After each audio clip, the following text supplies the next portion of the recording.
Hey guys, welcome to the Real Talk podcast. We've all heard success stories of the youth. Yes, success stories are a great source of learning. However, failure and setback stories are the best sources of learning. This is what the Real Talk podcast is all about.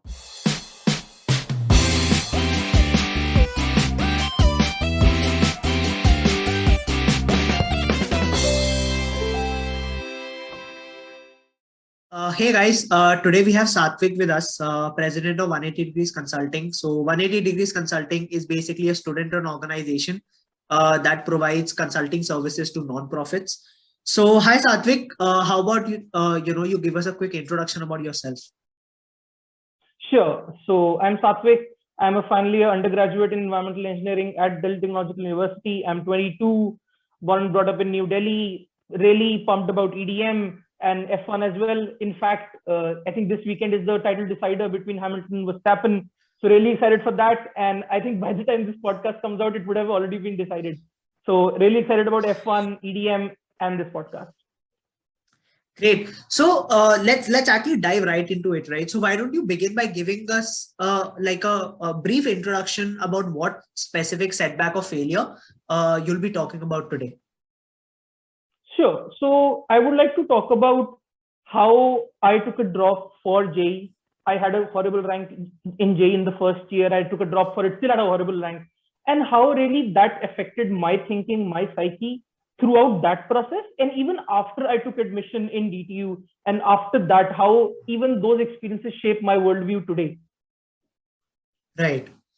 Great. I think that sounds like an interesting topic. So to start off with, right? So could you walk us through the time or actually those days when you were actually thinking about taking a drop? So you gave your JE and you probably did not get the marks that you wanted, and then you would have been contemplating whether should I take a drop or not, and that itself is a very big decision, I'm assuming, right? So could you walk us through what was going on in your mind at that point of time and how you actually came to taking that decision that I'll take a drop here?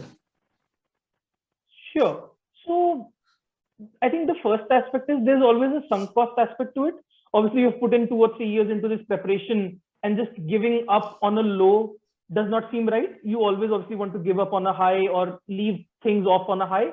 That's one aspect. Second aspect is there is obviously tunnel vision. Obviously, there are many flaws in our education system. And in these preparations, in competitive exam preparation in India in general, there is always a tunnel vision, whether that be for bachelor institutions like the JEE or masters like the CAT. There is always a tunnel vision that it's the best or nothing, like the famous proverb is. So if you feel you have not achieved the best, whatever you had in your time was the best, you really feel that you're not really performing up to the mark and it's done, it's ruined, or nothing will ever be the same again. The dreams you have or the premonitions you have as a teenager of success really won't happen now because you have not really performed well in this exam. So that kind of childishness drives you to take a drop as well. But there is a parental aspect to it as well. Obviously, your parents don't want to see you go through this much pressure because, again, parents understand you very well, and parents seem to think that really there's no need. They obviously they have a bigger worldview of things. They might see things like people become successful in due course, and people be happy. People are happy in due course. So there are multiple aspects playing in your mind. But I think the foremost aspect is the sunk cost aspect. You really don't want to leave things as they are. And that is what actually messes with your mind. Because as you keep putting more time, more effort into this cycle, you either succeed, which is actually a low percentage of people who take a drop, or you go deeper into this cycle. And that is a very slippery slope to take because once you're in it, your life is basically driven by these things. And that is the most difficult aspect to get around. Even after you get through or you get out of the game, the mind is still run by these things, and mind still kind of goes back to that race or goes back to that kind of grind. And it's very difficult to get out of it and focus on new things, focus on making yourself better every day. Your mind just goes back into being in some grind, whether that be the JEE grind, whether that be some other type of grind. but your mind really can't focus on new things. And that is, I think, the biggest aspect and the biggest fallacy which I experienced. Okay. So I actually have two questions on this, right? So the first question is, taking such a decision and such a big decision is always hard, right? And it becomes easier when you have people that actually support you, or that you can actually talk to about what you've been thinking. So one, did you have someone who you could talk to, and if yes, who were they, and like how did that turn out to be? And the second thing, like you said, that you when you actually take that decision, uh, after taking that decision, there is a lot of pressure, wherein you have taken a decision, and that pressure to succeed is a lot higher compared to when you do it for the first time. Uh, so when you say that there were you had a lot more pressure, how did that change your life, or did it actually change your life in certain aspects? So maybe you actually developed some sort of mental health issues, you changed as a person, you went inside a shell and did not talk to people, or like how did that change your life? So yeah.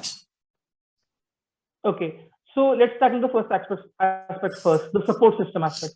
So I did not really have a friend support system, and as I said, I think it comes back to the tunnel vision aspect. When everyone around you has tunnel vision, you really don't have time to look at others, and that applies to me and that applies to others. Friendships in those times, I know many people managed to build great friendships in their school years. I wasn't one of them.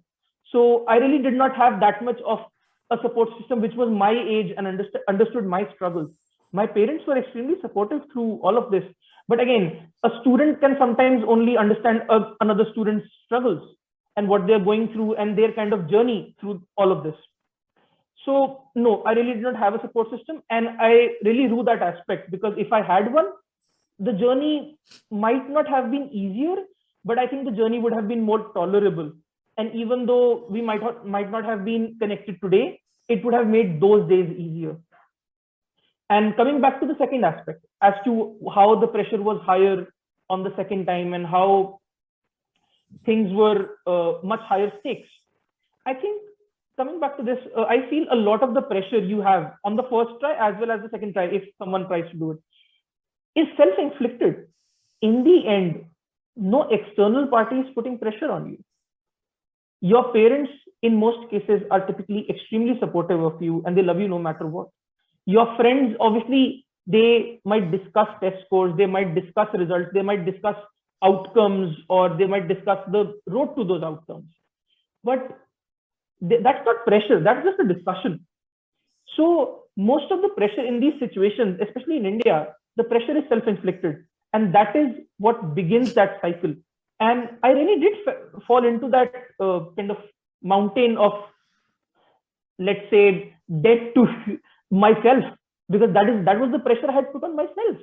And I really became an introvert and really did not interact with people for, I think, more than 6 to 8 months towards the end. Like, I think October, November onwards, till the JEE happened. JEE was, I think, a single attempt thing in March till that point. So that was like 6 to 8 months of complete isolation, complete solitary environment, where I just went to myself, maybe just a bit of entertainment on the phone, but that's about it.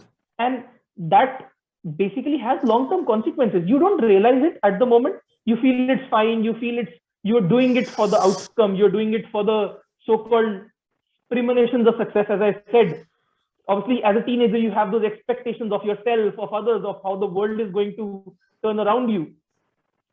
Obviously, it doesn't work that way, and you realize that in due course. But through that pressure and through that solitary confinement, you later on realize that you have had fundamental differentiations built inside you, where you struggle to interact with people, you get scared easily of new interactions, of new experiences. You are always a bit apprehensive. You're always looking at the glass as half empty rather than half full. It takes the optimism out of you a lot of the times. And that's what it did for me. It took the optimism out of me. For the first few years, and even now, I still view myself as at least a soft pessimist. Always, if you present me with a new idea, with a new situation, rather than praising you on it, or rather than adding to that idea, I try to look at the negatives of it. And I know that's the wrong approach, and that's something I'm trying to fix. Got it. So, I mean, so it's what is actually very important, for our audience and in general is is actually to understand how a person actually tries to overcome their issues. Okay, so personally, I know a lot of people that go through something, they've been through something tough, and they're still stuck in that. Okay, that they're not unable, they're basically unable to come out of it. Why? Because they're not even trying, they're not even thinking about it. They're just it's become their comfort spot, right? I'm glad it didn't become your comfort spot. And so, I have this question for you, that from that time till now, I think it's been almost what, 3.5 to 4 years, 3.5 years, I'm Yes. assuming. So, uh, what were those small steps, or what were the steps that you took to actually get you out of all of these consequences that you just told about, right? Told me, right? So, what things did you do that changed your life for the better, once you probably entered college, or once that that drop your JE phase was over? Okay. So I think there are two phases to this answer. The first phase is things that happened, kind of things which fell into my lap. So the first thing was, as I did not have a support system, I was really keen to build a support system and build just friends in general. It's university, you always like to meet new people, and that's something very natural. And by just sheer luck, I built a great support system of friends who really understand me, who make me want to become better, and in some ways be like them, because obviously they are much better than in more ways than me. And the second aspect is being introspective. That is something that I have always been before JE or just after JE. I have always been introspective, and that is something as a trait I have always had. But it is something that went into overdrive during my initial university years. I understood that a lot of people are better in more than one ways than me, and the most initial kind of step for me is to be more like them, learn from them, rather than treating me and treating myself as superior, treating myself as a finished product who's just as good as the rest of them. I need to realize first that I am in some ways different in a worse way than them, and realize that even though they are the same year, they are the same batch as me, they are better from an emotional standpoint, from a people handling standpoint. And I need to be like them and learn from them. And that is one of the, I think, third aspects which I needed to gain. And I did gain. I think that was the first thing you need to gain as you come into college is humility. You have a lot to learn from your batchmates, much less your seniors. You have to be very open to new concepts. You have to be very open to learning new things, and you have to be very open to admitting mistakes. And that's the first aspect. I think admittance was the first aspect. I slowly, when I saw people from my batch, I realized that I am different, as I said. And then from through that humility and from that acceptance, the journey started. I started to discuss with people how I can be better. I started to discuss with people, how do you be like this? How do you interact with people so efficiently? How can you see things as glass half full? Because that is the core argument of things, right? How do you see things so optimistically? How can you solve this problem so efficiently, so tactfully, that I sweat at? I just sweat at the sight of it. Got it. Got it. So, you spoke about how you were very introspective, right? You used to spend time doing that. And I think that's a very important skill to have. A lot of us don't introspect at all, right? Um, so, would you mind walking us through how exactly one could actually introspect? Like how, like what? Let's say if there's a certain framework or a certain process that you followed, you could share it with the audience.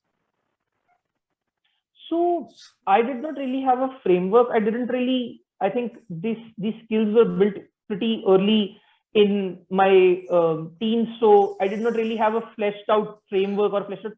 What I did realize pretty early on was that I am really not good at stuff, and I somehow always have that had that hang over my head in more ways than one. At one point, it was just friendly elementary or secondary school pressure, right?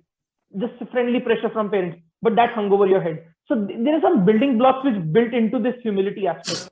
So from that secondary school pressure to sometimes taking things a bit too seriously, from that pessimism, you build that aspect of always improving yourself. And that is something that feeds into your competitive spirit as well.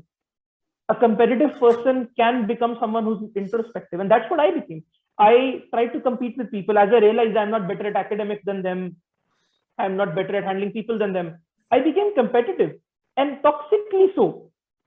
I just tried to compete with them and try to be better than them in any way, any and every way. And I realized later on that it's not really necessary. And that is something you realize after you go through these phases like JEE, which kind of burn you out to the extreme and force you to think from the bottom up. That if you are at this rock bottom point, what's the point of this toxicity now? You're really not competing with anyone. You have hit pretty much rock bottom, right? So that's when the humility part kicks in. You realize to build yourself back up, really toxicity won't work. You are not competing with anyone. So how do you actually how do you actually get up then in that phase when you're at the rock bottom? You're probably going through your worst time. How do you get up? What did you do to get up? I admit it was a very, very difficult process, and I really might be hazy on the specifics, but I do remember two things. The first thing was it was a long process. The first year for the university thing was really tough. I did not really had my mind in academics still, which was my constant weak point, and I still suffered for it today. That's, I think, the first aspect. It's a long journey. It won't happen in a month. It won't happen in 6 months. It happens in years. It happens in small phases. I think the first aspect is finding happiness in anything. Because when you hit rock bottom, you really feel that you don't find happiness in anything. Nothing makes you happy.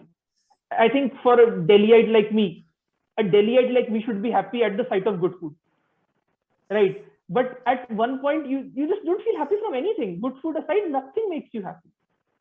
And that's the first thing, finding happiness in small things, finding happiness in anything. So that's the first aspect. The second aspect is having the support system. The support system fixes you up in a subconscious way, which you don't really realize. You realize the importance of a support system built 2 years back today. I realized the importance of the support system I built 2 years back today. The small things they did, the small kind of steps they did to make me feel better, the small things I learned from them, which I still apply today.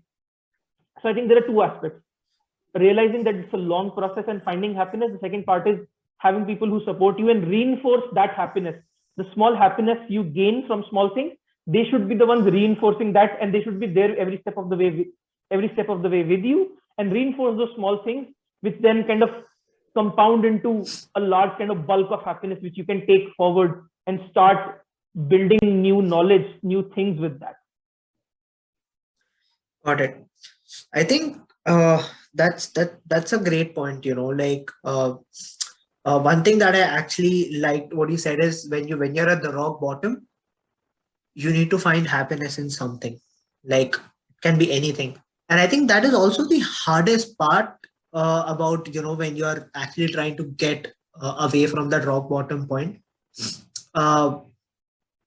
So what was your happiness? How did you find your happiness at that point of time? So my happiness, as I said, as a Delhiite, I love food, and due to that solitary kind of time period of 6 to 8 months, I did not really have kind of street food or something like that. And that is something that really made me happy a few years back. And as I went into university, I think universities usually have street food hubs. And that's how I discovered my happiness. That's like the first small taste of happiness.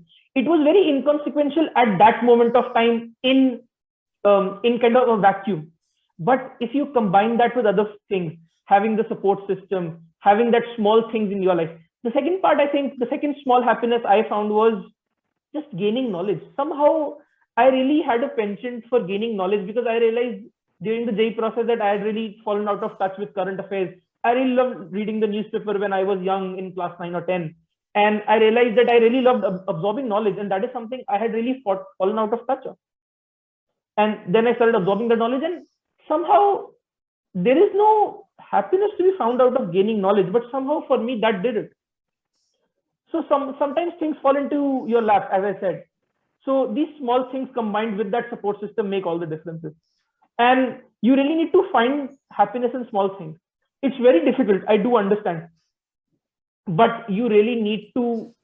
I think the first place you should go to is the things you left behind, or the places you visited and you left behind. Like for me, it was absorbing knowledge through a newspaper or through just reading stuff up. And that is something I truly relish today as well. So you really have to look at the things you left behind, try to pick them up. If that doesn't work, try to find new things. Look to your friends. As I said, there's a lot to learn from them. Maybe you can learn from their hobbies. I picked EDM and F1 up from my friends. That is something I was not really interested in, but I really saw that my friends were enjoying it. Let's give it a try. It felt good for the first few months, and then I just picked up an active interest in it. And now I am as avid of a fan of those things as my friends. Got it. I think, like I really respect you for, your journey, because I don't think a lot of people are able to come out from a situation like you have gone through, or it takes them a lot of time. It took you also a lot of time, but the reason I respect you a lot is because you're constantly trying to get out of it and you have not accepted it. A lot of people accept certain things, and then it troubles them for a very long period. So kudos to you for that, man. So now, before we end the podcast, if you could give like one if you could talk about just that one lesson that you learned from this entire journey that you feel could be very important, or most beneficial for our audience, what would it be? Okay, the one thing I took away from all that journey was that, as I said, keep improving. And I think when you keep improving, you never take pressure. Even though JEE is a constant race to improve, it's a cycle which imposes pressure on you. But that's on the academic system. If you try to improve yourself organically every time, so if you keep looking for improvements outside of JEE or outside of your academic ecosystem, whatever your academic ecosystem is, you really don't feel the pressure. It would have a phase of competitiveness, toxic or not, depends on you, depends on your nature. But after a certain point, you should start enjoying the process. You should start enjoying improving yourself. And that is when no pressure, self-inflicted or otherwise, could really hit you. And that is when you kind of start on that journey to be as happy as you can be. Great. Good stuff, man. Thank you so much, Satvik, for coming to the podcast. I hope you had a great time interacting with me. And I'm sure the audience will probably have a lot to take away. Thank you, man. Thank you. It was great having you.